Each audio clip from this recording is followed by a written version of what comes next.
L'histoire débute 10 ans après une apocalypse nucléaire ayant rendu stérile la population masculine. À la suite de mutations, des grenouilles humanoïdes apparaissent et les survivants les parquent dans un lieu isolé du désert, surnommé de façon péjorative Frank City, la ville des grenouilles. Ces mutants ne sont pas censés posséder d'armes, aussi, lorsqu'un d'entre eux dégaine un revolver sur son agresseur humain, ce dernier est stupéfait. Il lui rappelle la loi interdisant les armes aux grenouilles, mais en l'insultant de greener, il déclenche sa colère et reçoit un tir en retour. Pendant ce temps, Samuel, un fugitif récemment capturé, est brutalement interrogé par le capitaine Devlin, qui menace de lui couper les testicules pour avoir couché avec sa fille. Deux infirmières de la société de recherche médicale MedTech interrompent l'interrogatoire. L'infirmière Patton explique que la fille de Devlin a changé sa version après avoir découvert qu'elle était enceinte et qu'elle affirme avoir été consentante. L'autre infirmière, Spangle, empêche Devlin de frapper Sam avant de le ramener au siège de MedTech. Il lui est alors imposé une ceinture de chasteté, car leur mission principale est de trouver et de féconder des femmes pour repeupler la Terre. MedTech a découvert que Sam est l'un des rares hommes fertiles encore en vie. Il accepte de signer un contrat lui garantissant un casier judiciaire vierge en échange de rapports avec des femmes sélectionnées, mais il ne lit pas les petites lignes. La ceinture restera en place indéfiniment, seules les infirmières ont le code pour la déverrouiller, et toute tentative de manipulation entraînera son explosion. Sam, vêtu, embarque dans un camion rose de MedTech, accompagné de Spangle et de la mercenaire Sentinella, chargée de leur protection. Devlin, rétrogradé après leur confrontation, les observe depuis un poste frontalier. Soupçonnant une trahison, il menace de leur barrer la route, mais Sentinella, armé d'un M60, prouve qu'ils sont bien autorisés à passer. Leur destination est Frank City, où un chef amphibien a kidnappé des femmes fertiles. Spangle rappelle que leur mission est de les sauver pour que Sam puisse les féconder. Peu enthousiaste à l'idée d'être un simple outil du gouvernement, Sam tente de s'enfuir en simulant une pause pipi. Spangle l'arrête instantanément en activant un taser intégré à sa ceinture via sa boucle d'oreille droite. Sa boucle gauche, elle, permet de le localiser. Le soir venu, le groupe campe dans le désert. Spangle, vêtu d'un bikini militaire, tente de séduire Sam, qui reste indifférent après avoir reçu une nouvelle décharge dans l'entrejambe. Lorsqu'elle l'excite suffisamment pour qu'il essaye de répondre à ses avances, il est à nouveau électrocuté. Elle explique vouloir préserver son énergie pour une femme réellement fertile et retourne sous sa tente, troublée par son attirance naissante pour lui. Pendant la nuit, Sentinella tente de profiter de Sam dans son sommeil, mais, incapable d'ouvrir sa ceinture, elle est repoussée violemment par crainte d'une nouvelle punition génitale.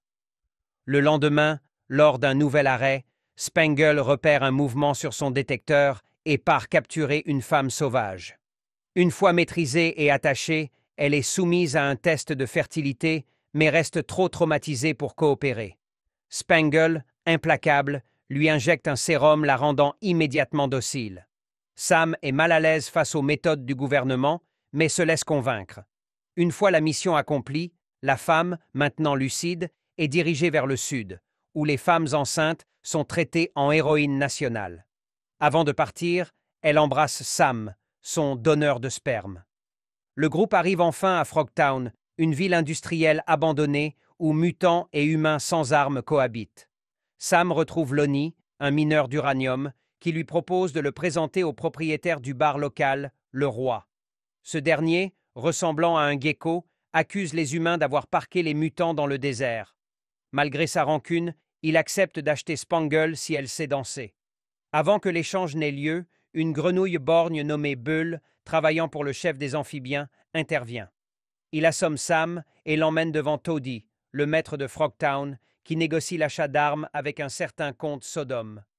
Sam reprend connaissance sous la garde d'Arabella, une danseuse mutant qui veut porter ses enfants. Il est sauvé par l'alarme de proximité de sa ceinture avant d'avoir à se défendre. Dans le même temps, Spangle est préparé pour être présenté aux femmes captives de Toady. Sam, lui, est attaché pour être torturé par Bull à la tronçonneuse. Au dernier moment, les captives activent la boucle d'oreille de Spangle, électrocutant accidentellement Sam, ce qui lui permet d'échapper à la mutilation. Arabella intervient, mais elle est tuée par Bull avant que Sam ne prenne le dessus et l'élimine. Spangle, après avoir gagné la confiance des captives, est convoqué par Toady, qui lui demande d'exécuter la danse des 3 serpents, une cérémonie visant à stimuler ses 3 pénis. Lorsqu'elle tente de le frapper, cela n'a aucun effet. Soudain, Sam surgit, armes à la main, et abat les gardes. Le commandant s'enfuit avec Spangle, tandis que Sam libère les femmes et tente de s'échapper. Ils sont poursuivis par Toady et ses soldats. Lonnie, à l'extérieur, tire une fusée éclairante, signalant à Sentinella de passer à l'action. Dans la confusion, Sam parvient à charger les captives dans le camion, mais Lonnie est mortellement blessé. Alors qu'ils pensent être en sécurité, ils sont arrêtés par Devlin, qui s'est allié aux mutants en échange d'uranium. Il prévoit d'utiliser des armes nucléaires pour éradiquer les mutants et tous ceux qu'il juge indignes. Profitant de son arrogance, Sam convainc un prisonnier de lui donner une épée, qu'il lance en pleine poitrine de Devlin avant qu'il ne puisse tirer. Devlin tombe d'une falaise, mais survit. Sam part à sa poursuite, le retrouve à terre, mais Devlin feint d'être mourant avant de se relever, armé d'un RPG. Sam l'achève d'un tir avant que Devlin ne puisse riposter. À ce moment, Toady arrive en tirant sauvagement, détruisant le fourgon de MedTech. Croyant les captives mortes, Sam sort son arme et tente de le stopper, mais il épuise ses munitions. Toady le désarme et l'attaque brutalement.